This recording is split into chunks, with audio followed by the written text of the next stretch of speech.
Yo, what's going on, everybody? Welcome back to my channel, Danny Talks United. And today we are keeping up with my tradition of looking at the 5 players to watch this season in the 24-25 Premier League campaign.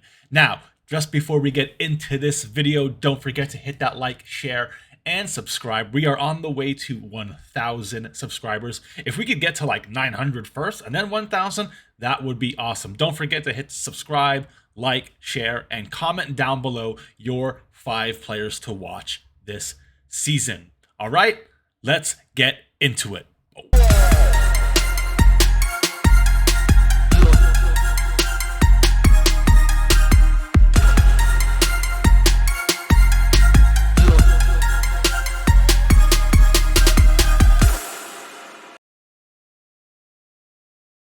Okay, so number one, I'm going to put probably the most important guy at number one right now, and that is Marcus Rashford. Look, he's been here for a very long time now. He's been in the first team squad since 2015, and he's had a lot of good seasons and quite a few bad ones, last year being one, and that's why he is on this list at number one. 8 goals, 5 assists last year, after a season of having 30 plus goals and around 40 goal contributions. A massive fall off.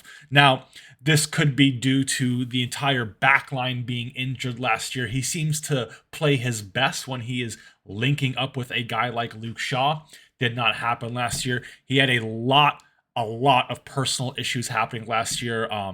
He had issues going out. I know it was his birthday, but after a loss against Man City, and then he had his whole Belfast incident, and he seemed to be butting heads with Eric Ten Hag. And I'm sure the Jadon Sancho incident didn't help at the slightest because that's a good friend of his. But his head was in the gutter last season. There's no denying it. Terrible season. Looked like he didn't want to be here. He just had terrible attitude the entire season. So we need to see a change in attitude this season and get back to scoring goals. Now, he's looked quite lively in the preseason. He's looked quite good. He's been training basically since the season ended last year. Though he hasn't really pulled up a lot of trees during preseason. During the Community Shield, he looked quite electric and energetic, but did miss 2 golden chances that he should have tucked away. One being a wide shot and one being a ping off his shin and hitting the post. He's got to get his composure down. He's got to get his focus down because when he's on fire, he's on fire. He's one of the best players in the world and can really bring us into that top 4 category. So yeah, Marcus Rashford needs to have a good season. This might depend on our left back situation, but seeing as we just brought in Mazraoui, who can play on the left and is quite attacking, I expect Rashford to score. I'm expecting a minimum of 15 goals this season and around 20 to 25 goal contributions. I'll be happy with that as long as everybody else is scoring goals as well. He can't be our only goal provider like he was 2 seasons ago. Okay, number two. Number two is Amad Diallo. Now, I think we were all expecting him to take the Premier League by storm last season after his loan at Sunderland went incredibly well.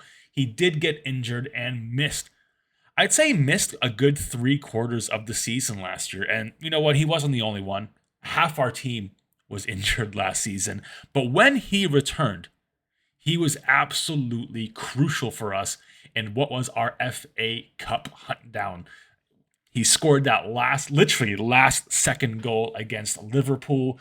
He scored in the what did he score? He scored in the Premier League, got his first Premier League goal, and looked every time he came on, he made an impact. It was quite upsetting not to see much of him in the FA Cup final.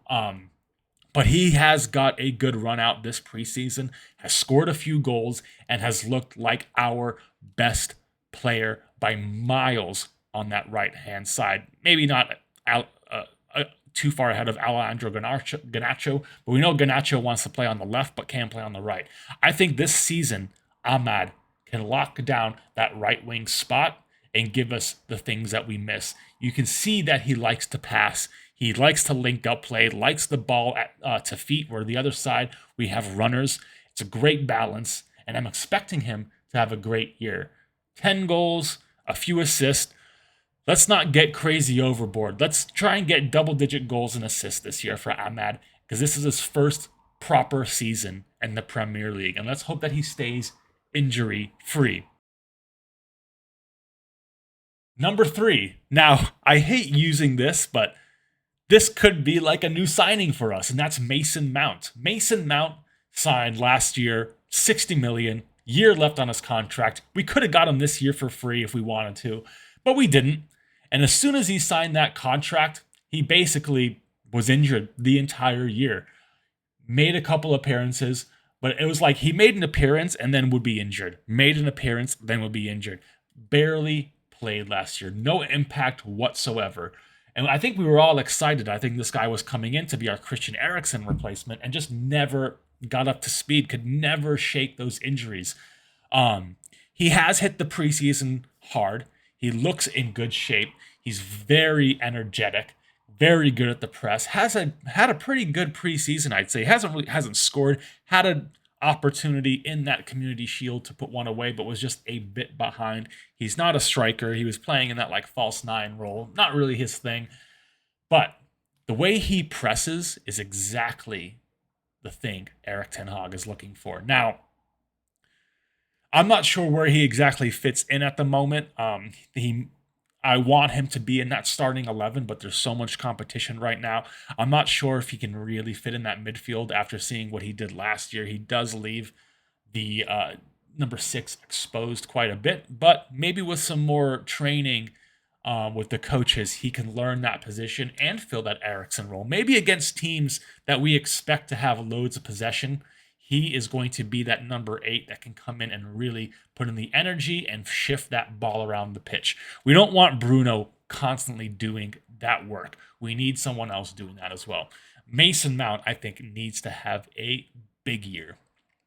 I get he was injured last year, but this is a big year for him, because if it doesn't happen this year, I think next year there's a chance he could be sold. But yeah, Mason Mount, big year ahead. Let's see what Erik ten Hag does with him.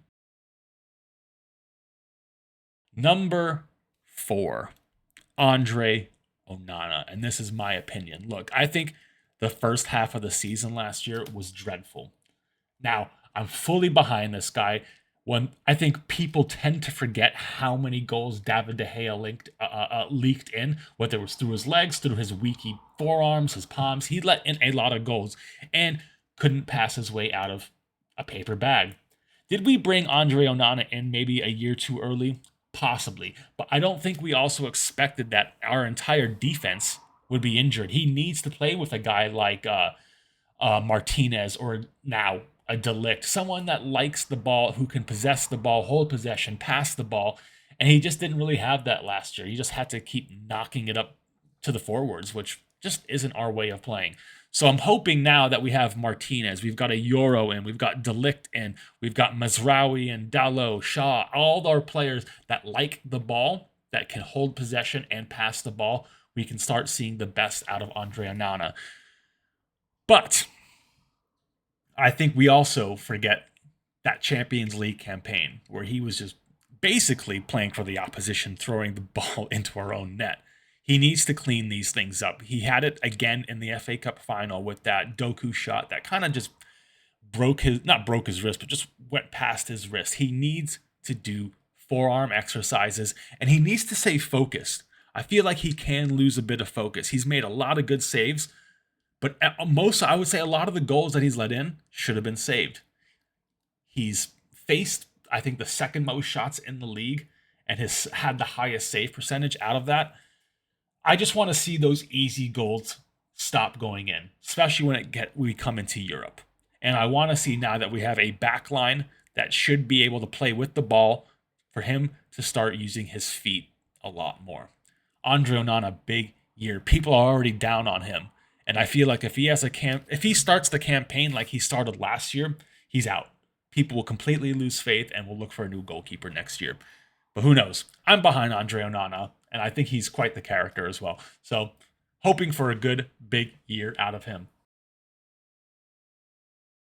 Number 5 is Toby Collier. I wanted to put kind of a youth prospect on this because we have seen Toby Collier make a lot of appearance during preseason and even the Community Shield, replacing the likes of Casemiro.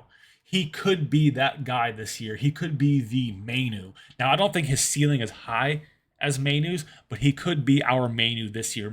I wouldn't expect him to play as much as Mainu did last year. But let's say Casemiro needs to come off in the 60th, 70th minute, or we get a guy like Ugarte or Sander Berge and they need to come off, or even just to rest Mainu. We have a competent youth product in Toby Collier that has looked pretty excellent during this preseason and looked quite good when he came on against Manchester City the other day for the Community Shield. I think this is a year for him to break out, not exactly cement himself in that first team starting 11, but be that backup. And maybe in a year or two, that position could be his and save us another 80 to 90 million pounds, the same way Mainu did. We just need to hope not just the players on this list stay injury-free, is that our entire team basically stays injury-free. We can't have big injuries, and we're already starting to see that happen with Euro being out for a minimum of 3 months. Luke Shaw thinking he can go to the Euros, come back and get injured, and then probably feature for England again on that first international break. Who knows? We got to keep him out of the international window, guys. Keep him away from England. But I think if we stay fit, we'll have a good chance this year at being in that top 4. And these players, if they all hit the ground running like we expect them to, we should have an excellent year this year, whether it's in Europe or the Premier League, or even both. Let's go for every cup we can, finish as high as we can, and do the best we can. All right? I know we can. Lots of cans there. Anyway, comment below. Let me know, what are your top 5 players to watch this season? Were mine all right? Let me know yours. Don't forget to like, share, and subscribe. See you guys on the next one. Later.